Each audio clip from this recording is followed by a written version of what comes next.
Assalamualaikum warahmatullahi wabarakatuh. Yang saya hormati Bapak Fasilitator, Bapak Ibu Kepala Sekolah peserta pelatihan di kelas pembelajaran mendalam kelas Bojonegoro 3 yang saya hormati.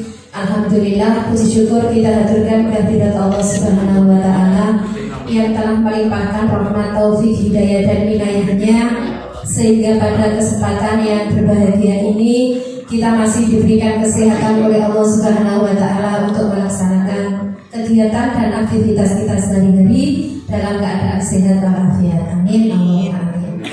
Mohon izin Bapak Ibu, langsung saja saya akan menyampaikan laporan terkait tentang rencana tindak lanjut pelatihan pembelajaran mendalam ini yang sudah kami lakukan di lembaga kami. Bahwa di lembaga kami sebagai tindak lanjut dari pelatihan pembelajaran mendalam ini melaksanakan kegiatan yaitu peningkatan kompetensi guru dalam implementasi pembelajaran mendalam melalui komunitas belajar sekolah di SD Negeri Mojoranung 2 Kecamatan Bandar.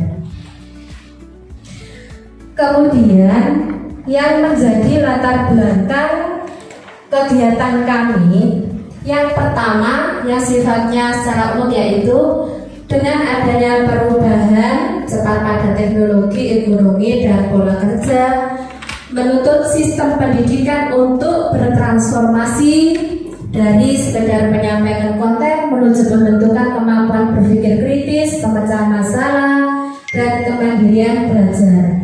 Dalam konteks ini, pendekatan pembelajaran yang menekankan pemahaman mendalam bagi peran pedagogik yang terutama di lembaga kami ini ada sedikit kesenjangan, yang artinya teman-teman guru yang ada di lembaga kami untuk melaksanakan pembelajaran mendalam itu masih segala sisi yaitu terutama tentang konsep pembelajaran mendalam itu sendiri. Kemudian yang kedua terkait dengan adanya regulasi. Yang pertama, Peraturan Menteri Pendidikan Kebudayaan Ristek RI yang nomor 13 terkait kurikulum merdeka yang dibuatkan dengan pelaksanaan pembelajaran mendalam Keputusan Menteri Kemendikbudristek nomor 126 P 2025. Ini yang melandasi atau yang menjadi acuan kita melaksanakan kegiatan tersebut. Dan yang paling utama, karena mengingat adanya kebutuhan tantangan yang ada di lembaga kami, kebutuhan teman-teman guru untuk meningkatkan kompetensinya dalam pengimplementasian pembelajaran mendalam itu menjadi sangat penting buat kami untuk dilaksanakan di lembaga kami. Akhirnya kita sepakat untuk melaksanakan peningkatan kompetensi guru dalam pengimplementasian pembelajaran mendalam melalui komunitas belajar yang ada di SD Negeri Mojoranung 2. Adapun tujuan dari program ini ada 3. Sesuai dengan kegiatan kami, ada 3 tujuan. Yang pertama, untuk meningkatkan kompetensi guru dalam menyusun perencanaan pembelajaran. Yang kedua, meningkatkan kompetensi guru dalam melaksanakan pembelajaran mendalam itu sendiri di dalam kelas. Yang ketiga, meningkatkan kompetensi guru dalam melaksanakan evaluasi pembelajaran yang berbasis pembelajaran mendalam. Kemudian hasil yang kami harapkan dengan adanya pelatihan ini, target kami yang pertama 80% itu tenaga kami atau teman-teman guru dapat menyusun RPP atau rencana pembelajaran yang sesuai dengan pembelajaran mendalam. Kemudian yang kedua, kami target di situ 82% guru dapat melaksanakan pembelajaran mendalam di dalam kelas. Yang ketiga, 80% guru kami itu dapat melaksanakan evaluasi pembelajaran mendalam. Ini yang menjadi harapan kami. Kemudian langsung kami laporkan kegiatan yang sudah kami laksanakan. Yang pertama kami awali dengan asas, di mana di asas ini adalah untuk mengidentifikasi secara keseluruhan baik itu tantangan, kebutuhan, serta peluang yang ada di lembaga kami. Kemudian berdasarkan hasil penyelarasan visi misi yang telah kami laksanakan, pada poin 4 dan 6 di misi kami itu butuh adanya peningkatan kompetensi guru dalam rangka pengimplementasian pembelajaran mendalam yang ada di lembaga kami. Kemudian di tahap asas ini memberikan gambaran yang jelas mengenai kondisi aktual pembelajaran yang ada di lembaga kami, yang tadi sudah saya singgung sedikit bahwa di lembaga kami itu perlu diadakan peningkatan kompetensi teman-teman guru dalam hal pengimplementasian pembelajaran mendalam. Ini hasil dari tantangan, kebutuhan, peluang pembelajaran yang ada di lembaga kami. Ada tantangan, peluang, dan kebutuhan. Tantangan yang dari guru itu rata-rata teman guru kesulitan dalam mengaitkan materi dengan konteks nyata. Berarti pembelajaran kontekstualnya masih belum sampai, atau masih ada kesulitan teman-teman guru mengaitkan materi pelajaran dengan keadaan hidup sehari-hari murid kami. Yang kedua, kurangnya variasi strategi. Nah, di sini nanti mungkin dalam kerangka pembelajaran yang praktek pedagogiknya nanti perlu dikembangkan di sana. Dan untuk refleksi ini masih ada beberapa teman guru yang belum maksimal dalam melaksanakan. Kemudian dari siswa, rendahnya kemampuan bernalar kritis, kreativitas, kemandirian, serta kurang terbiasa bekerja kolaboratif. Ini mungkin salah satunya adalah karena kurangnya kompetensi teman-teman guru dalam pengimplementasian pembelajaran mendalam itu sendiri. Jadi untuk menarik murid-murid agar berpikir kritis, kreatif itu perlu ditingkatkan kembali. Kebutuhannya dengan adanya kekurangan tantangan itu, maka perlu kita melaksanakan kegiatan tersebut.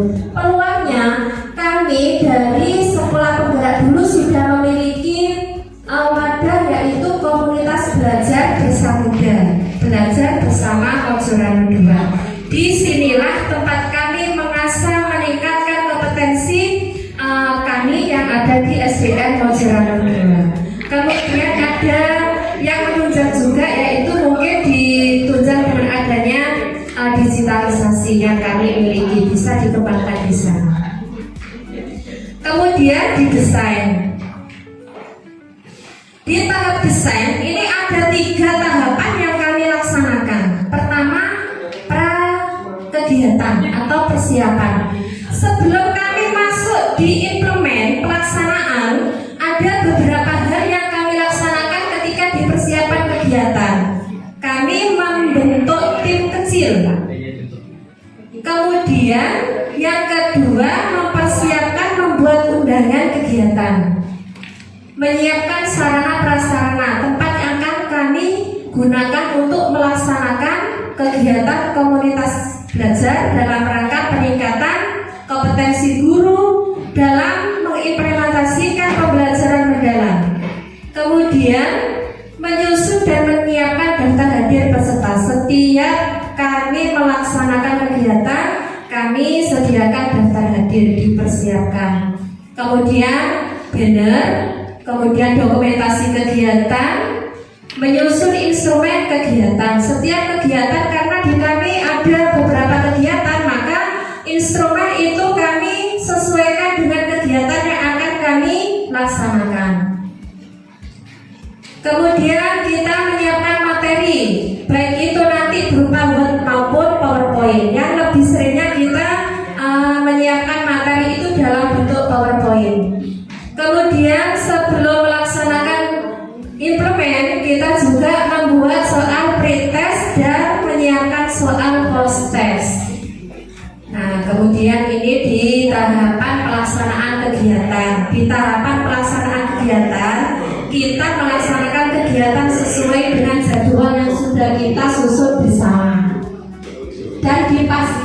kegiatan atau tindak lanjut dan pelaporan. Di sana nanti di implemennya kita di pasca itu mengumpulkan instrumen yang sudah kami isi, baik itu yang kita sudah berikan ke teman-teman guru sesuai dengan kegiatan yang kita lakukan, maupun instrumen sebagai pengukuran keberhasilan kegiatan yang kami lakukan. Setelah kami kumpulkan instrumen dan data kegiatan, kita menganalisis hasil instrumen untuk mengetahui seberapa jauh keberhasilan kegiatan yang kami lakukan. Kemudian di terakhir kita menyusun laporan kegiatan.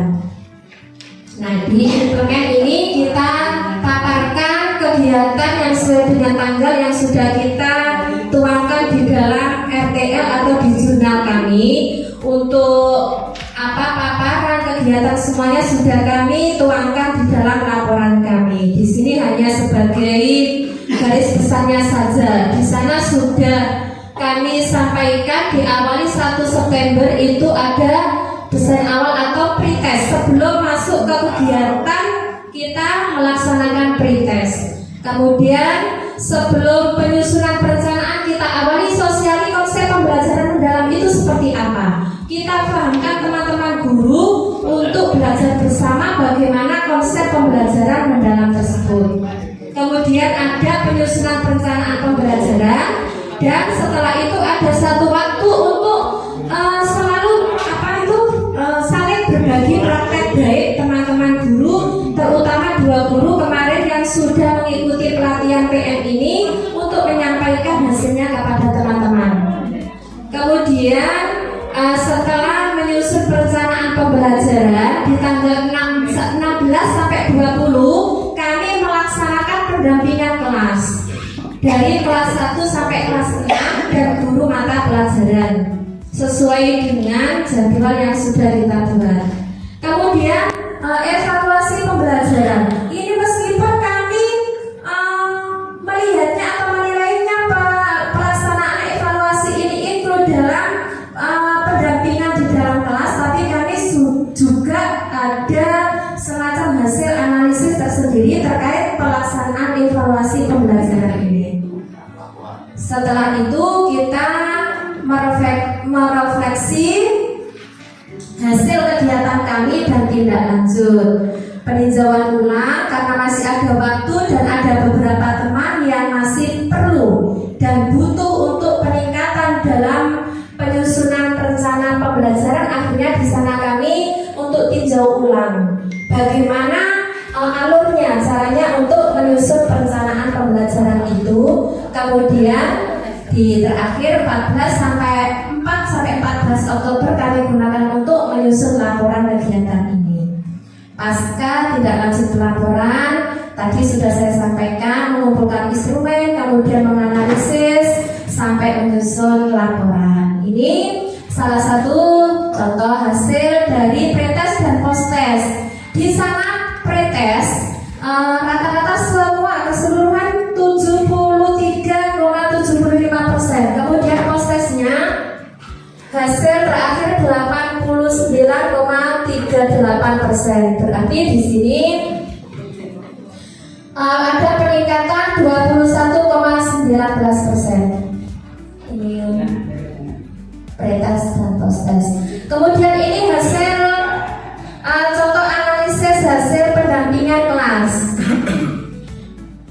Di sini kami dari instrumen prinsip pembelajaran ini teman-teman sudah rata-rata 93,75%. Kemudian pengalaman pembelajaran ini ada 95,31%. Kemudian kerangka pembelajarannya 88,44. Kemudian dalam pendampingan kami, teman-teman guru ada berbagai pendekatan yang digunakan. Ada yang PBL, ada yang PJBL, ada yang pemanfaatan digitalisasi. Seperti itu. Kesimpulan dari kegiatan yang kami laksanakan pada meningkat 11,73%. Yang harapan kami 80%, hasilnya 89,38%. Kemudian pada aspek pendampingan pembelajaran mendalam ada peningkatan 12,80%. Yang harapan kami 82, pencapaiannya 92,50. Yang terakhir, pelaksanaan evaluasi pembelajaran berbasis mendalam ini ada peningkatan 11,88%. Yang dari 80% menjadi 89,50%. Ini ada video kegiatan yang sudah kami lakukan, perlu ditayangkan. Siap. Dari sini saja.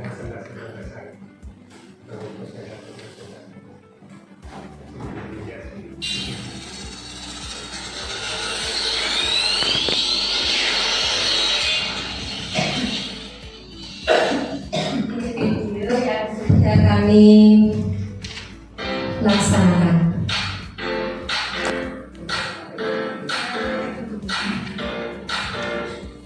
Datang hadir.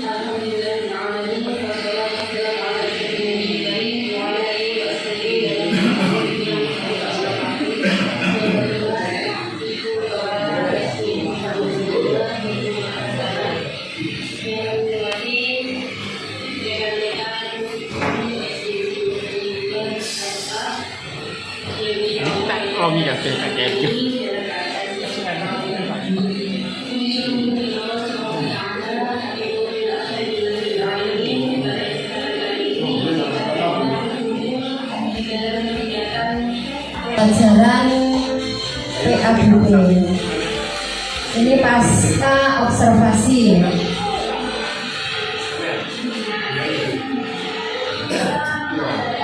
Sampaikan terkait kegiatan sudah kami laksanakan di lembaga kami. Mungkin ada masukan yang untuk membangun untuk kedepannya agar kami lebih bagus lagi. Moga dipersilakan. Bertanya Bu, bukan masukan. Bertanya boleh ya? Monggo, silakan. Teori atau cara atau strategi lah ini. Yeah. Jenengan sebagai kepala sekolah memanage teman-teman guru ketika kita punya planning ini, rencana ini, itu mereka begitu sayuk dan sepakat. Itu bagaimana strateginya, Bu? Makasih. Terima kasih berbagi tips sedikit nih. Yeah. Bapak Ibu yang saya hormati, bagus sekali pertanyaan Pak Thohir. Mungkin di luar kok penakan Bu Guru Pak Guru Ibu diajak gitu-gitu mau. Ini salah satu PR saya nih Bapak Ibu. Tidak semua seindah yang kita bayangkan. Perjalanan itu pasti ada. Ya sabar-sabarnya kita, karena itu sudah tanggung jawab kita. Meskipun kita istilahnya ada yang lebih tua dari kita di lembaga kita, tapi kita di sana memposisikan diri kita harus memang seperti itu. Nyuwun sewu. Jadi saya memberikan motivasi ke teman-teman Pak. Karena apa?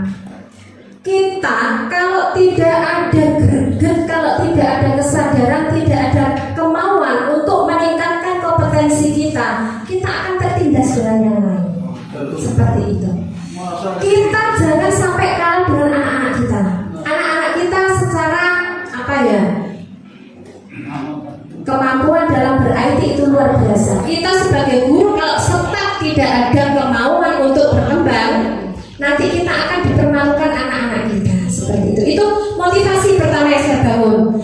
Pertama yang saya bangun ke teman-teman guru adalah motivasi. Yang kedua tanggung jawab. Kita sebagai guru harus selalu mengasah potensi kita. Jangan sampai kita itu nanti istilahnya paling tidak itu lingkungan sekitar kita. kita pasti dipandang lebih dan lebih. Kalau kita tidak ada kemauan untuk meningkatkan kompetensi kita, nanti kita akan malu sendiri di tengah-tengah orang yang lebih dari kita. Seperti itu. Pokoknya pertama motivasi, kemudian menyadarkan tanggung jawab, itu yang penting Pak Amir. Jadi kita bersama-sama, jadinya mesti ada satu dua, Bu saya izin dulu, kemana lihat jamnya. Nanti kalau tidak mengikuti, kalau tidak bisa, rugi sendiri. Itu mesti saya kasih ke teman-teman Pak. Namanya pola pikir tetapnya itu pasti ada Pak. Di lembaga manapun itu pasti ada yang semacam itu PR kita. Yang penting kita sudah berusaha semaksimal sesuai kemampuan kita, mengajak teman-teman, memberikan rasa nyaman ke teman-teman, supaya apa? Melaksanakan tugas dan tanggung jawabnya itu tidak merasa terbebani, tapi melakukannya dengan enjoy. Itu yang bisa saya sampaikan. Terima kasih. Oke, terima kasih. Satu lagi. Ayo, Terima kasih Bu. Tadi saya mencatat ada 3 yang ingin saya tanyakan, tapi satu malah lupa. Yang pertama, ini kalau menurut saya Bu ya, mungkin ini jadi masukan. Ada pernyataan kontroversial di tayangan tadi pada tahap antara tantangan, dengan menyebutkan guru masih kurang dalam menyusun atau pembelajaran faktual. Sedangkan di peluang dengan menyebutkan lulusan sekolah benda kan bertentangan, kontroversi lah. Sekolah benda kok jadi tantangan. Jadi itu menurut saya mungkin tantangannya lebih baik jangan ditampilkan, lebih baik tampilkan peluang-peluang saja. Jadi tidak kontroversi. Kemudian yang kedua, di hasil dan kesimpulan tadi dengan menyebutkan data terjadi peningkatan sekian%. Kebetulan tadi kan saya tanya, berarti jadi melakukan tes awal, ya alangkah baiknya itu jangan sandingkan. Jadi tes awal sekian, hasilnya sekian, jadi audien lebih mudah memahami, membaca. Saya kira itu. Terima kasih. Terima kasih Pak. Untuk tes awal dan pretas dan prospek sudah saya sandingkan tadi Pak. Sudah saya sampaikan. Ada peningkatan berapa persen tadi sudah ada. Sudah saya sampaikan di sana tadi. Satu lagi. Sebentar. Terus data yang jenengan masukkan, data yang matang atau nama teman-teman jangan ditampilkan. Mungkin dalam hal tertentu itu tidak. Gitu. Namanya ganti guru 1, 2, 3. Siap. Terima kasih masukannya. Terima kasih Pak. Ya. Dari situ Pak. Tapi dulu saya Pak, itu menjadi salah satu motivasi juga untuk teman-teman kami di lingkup kami sendiri Yun Sewu. Terima kasih masukannya. Ya. Terus yang saya tampilkan tadi sudah matang Pak. Dari pretest, postes ada peningkatan sekian. Terus yang untuk pendampingan itu juga sudah hasil terakhir, hasil matang yang sudah persentase. Sudah cekap karena sudah lama nanti kasih teman-teman yang lain. Terima kasih Bapak Ibu atas perhatiannya, atas masukannya, sarannya. Mohon maaf atas segala kekurangannya. Akhirul kalam. Wassalamualaikum warahmatullahi wabarakatuh.